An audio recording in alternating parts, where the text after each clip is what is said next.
Hi friends, అందరూ ఎలా ఉన్నారు? బాగున్నారా? అందరూ బాగున్నారు అనుకుంటున్నాను. ఈరోజు దేవుని వాగ్దానంతో నేను మీ ముందుకు వచ్చాను. ఈరోజు దేవుని వాగ్దానము ఆదికాండము 28వ అధ్యాయము 15వ వచనము. నీతో చెప్పినది నెరవేర్చు వరకు నిన్ను విడువనని. ఫ్రెండ్స్, ఈరోజు దేవుని వాగ్దానము మరి ఆ రోజుల్లో దేవుడు యాకోబు గారితో చెప్పాడనమాట. నేను ఈరోజు నీతో ఏం వాగ్దానం చేశానో ఆ వాగ్దానం నెరవేర్చే వరకు, నీతో చెప్పేది నెరవేర్చే వరకు నేను విడవను అని యాకోబు గారితో చెప్పాడనమాట. మరి దేవుడు ఈరోజు మనతో కూడా చెబుతున్నాడు. ఏమని అంటే, నీతో నేను ఏమేమి చెప్పానో అవి నెరవేరు వరకు నేను విడవను అని చెబుతున్నాడు అనమాట. అయితే కొన్నిసార్లు మనం కొన్ని తప్పులు చేస్తాం, అప్పుడు కొంచెం పనిష్మెంట్ కూడా ఉంటుంది. కానీ ఆయన మనతో ఏమైతే చెబుతాడో అది నెరవేర్చే వరకు ఆయన మనల్ని విడవడు అని ఈరోజు దేవుని వాగ్దానం ద్వారా మనం తెలుసుకోవచ్చు అనమాట.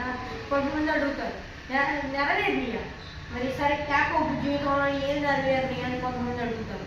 సరే, మరి అప్పుడు దేవుడు దానికంటే ముందు కూడా కొన్ని వచ్చిన దేవుడు చెప్పాడు అనమాట. ఈ భూమిని నీకును నీ సంతానమునకు ఇచ్చాను. ఈ భూమి అంటే మరి ఆ సమయాన బేర్షెబా నుండి హారానికి వెళ్తున్నాడు అనమాట. మరి ఆ మధ్యలో ఉందన్నమాట ఆ ప్లేస్. ఇప్పుడు ఇజ్రాయేలీలు అనమాట ఆ ప్లేస్. మరి ఇప్పుడు కూడా దేవుడు ఆ మాటని నెరవేర్చాడు అనమాట. అలాగే దేవుడు నీ సంతానము భూమి మీద లెక్కకు ఇసుక రేణువులోనే నదును. మరి దేవుడు ఆ రోజు వాగ్దానం చేశాడు అనమాట యాకోబుతో. మరి దేవుడు ఆ వాగ్దానాన్ని నెరవేర్చాడు. ఇసుక రేణువులోనే ఉండాలి యూదులు, ఇజ్రాయేలీలు. మరి కొంతమంది అనుకోవచ్చు, ఏంది లెక్క పెట్టాల్సిన అవసరం ఉండదని దేవుడు చెప్పాడు కదా. ఇది ఇప్పుడు ఇజ్రాయేలీల దేశంలో 95 లక్షల మంది అని పోయినసారి లెక్కల్లో తెలిసింది కదా, అంటే అబద్ధం చెప్పాడు దేవుడు అని కొంతమంది అనుకోవచ్చు. అది ఓకే. మరి ఎన్నో దేశాల్లో ఇజ్రాయేలీలు చెదిరిపోయి ఉండాలి. కొన్నిసార్లు అయితే మేము ఇజ్రాయేలీలు అని కూడా వాళ్ళకి తెలియకుండా అయ్యారు. వాళ్ళు అన్య దేవతలను పూజించడం వలన, వాళ్ళు చేసిన తప్పుల వలన అలా అయ్యింది.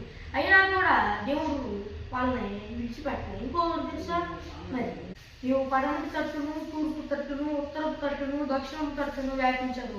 ఇప్పుడు ప్రపంచం మొత్తం యూదులు ఉన్నారు. దేవుడు ఆ వాగ్దానాన్ని యాకోబుతో చెప్పినట్లుగా దేవుడు నెరవేర్చాడు అనమాట. అలాగే భూమి యొక్క వంశములన్నీ నీ మూలముగాను నీ సంతానం మూలముగాను ఆశీర్వదింపబడును అని దేవుడు ఆ రోజు యాకోబుతో చెప్పాడు అనమాట. ఈ రోజుల్లో మనం అందరం ఆశీర్వదింపబడుతున్నాం అంటే ఇశ్రాయేలీల వల్లనే. కొంతమంది ఎట్లా ఆశీర్వదింపబడతాం, వాళ్ళు ఏం చేశారు మనకని కొంతమంది అనుకోవచ్చు. ఇప్పుడు మనం వాడే గూగుల్ వాళ్ళదే. మరి ఇప్పుడు పొలంలో మిషన్లు ఉంటాయి కదా, ఆ మిషన్లు కనిపెట్టింది కూడా వాళ్ళే. మరి 1950లో ఏదో రోగం వచ్చింది.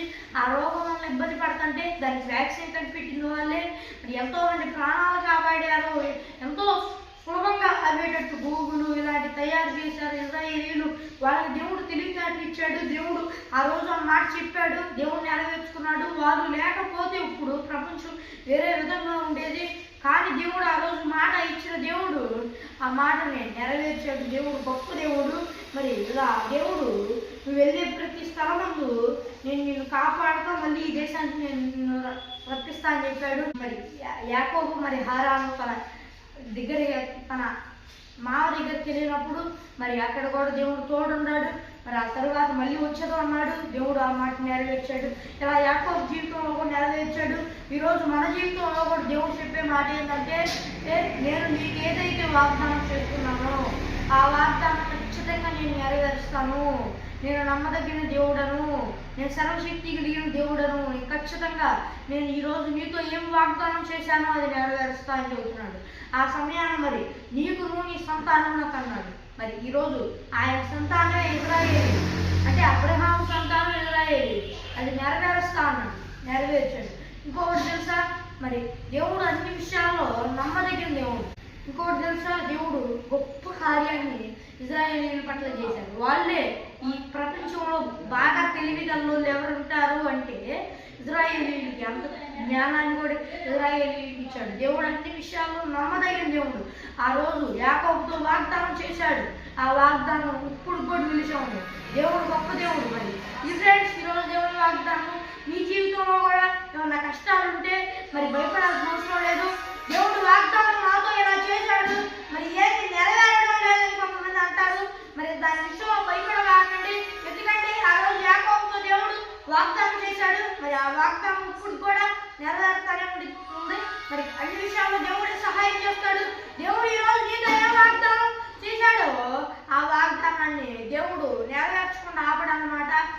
అన్ని విషయాల్లో సహాయం చేస్తాడు అనమాట. అయితే దేవుడు వాగ్దానం చేస్తాడు, ఓకే, కానీ దేవుడు వాగ్దానం చేశాడులే మనకేంటి నేను ఎక్కడ పడితే అక్కడ ఉండకూడదు అనమాట. మన ప్రయాసం మనం పడతా దేవుని యొక్క భయభక్తులు కలిగి ఉండాలన్నమాట.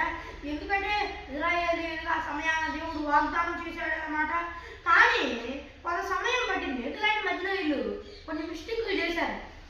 ఎందుకంటే దేవుడి మాట ఏమన్నా కొన్ని దేశాలకి బానిసలుగా వెళ్ళారు, చెరపట్టబడి వెళ్ళారు. ఈ అందరూ జరగడం ఎందుకంటే దేవుడి మాట వినదావాలి. అలాగే మనం దేవుడి మాట విన్నట్లయితే దేవుడు మనతో ఏం వాగ్దానం చేశాడు అది తొందరగా జరిగిద్ది అనమాట. దేవుడు అన్ని విషయాలు సహాయం చేస్తాడనమాట. మరి దేవుడు నీతో ఏం వాగ్దానం చేశాడో మరి ఆ వాగ్దానం తప్పకుండా నేను నెరవేరుస్తాను అని దేవుడు చెబుతున్నాడు అనమాట. మరి దేని విషయంలో కూడా భయపడాల్సిన అవసరం లేదు. మరి చిన్న ప్రార్థన చేసుకుందాం. పరలోకమందున్న యేసయ్యా, దేవా, ఈ వాగ్దానం ద్వారా నేను నీతో ఏం వాగ్దానం చేశాను అది తప్పకుండా నెరవేరుస్తాను చెప్పావు. నీకు స్తోత్రం ప్రభువా. దేవా నాయన, మేమందరూ తగినట్టుగా ప్రార్థనలోను ఈ బైబిల్ ధ్యానంలోను మీలోనూ ఉండేటట్లు నీకు చూపించు. దేవా నాయన, ఇవే అన్ని విషయాలు సహాయం చేయి. ఈ వాగ్దానం చూసిన వాళ్ళు ఎవరైనా నేను నమ్ముకోకపోతే నేను నమ్ముకున్నట్లు నీ కృప చూపించు. దేవా నాయన యేసయ్యా, నీవే నీ కార్యాలు జరిగించు. ఆత్మను రక్షించి నీ కృప చూపించని విషయాల్లో సహాయం చేయమని వేడుకుంటూ యేసుక్రీస్తు నామమున అడిగి వేడుకుంటున్నాను మా ప్రియమరులుగా మా పరమ తండ్రి. ఆమేన్. మరి ఇది ఫ్రెండ్స్ ఈరోజు దేవుని వాగ్దానము. మరి ఈ వీడియో నచ్చితే వీడియో లైక్ చేయండి, ఈ వీడియోని షేర్ చేయండి.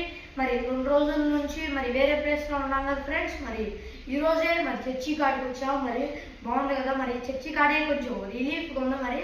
మరి బాగుంది అనుకుంటున్నాను. మరి ఒక దేవుని వాగ్దానంతో మళ్ళీ కలుద్దాం. మరి ఒక 2 రోజులు మరి 7వ 10వ 15వ తారీఖు దాకా కొంచెం ఫాస్ట్గా వస్తాయి వాగ్దానాలు. అర్థం చేసుకోండి, అందరూ చూడండి, వాటిని లైక్ చేయండి. మరి ఒక దేవుని వాగ్దానంతో మళ్ళీ కలుద్దాం. అంతవరకు దేవుని కృప ఆశీస్సులు మనందరికీ తోడై నడిపించుగా. ఆమేన్. Praise the lord.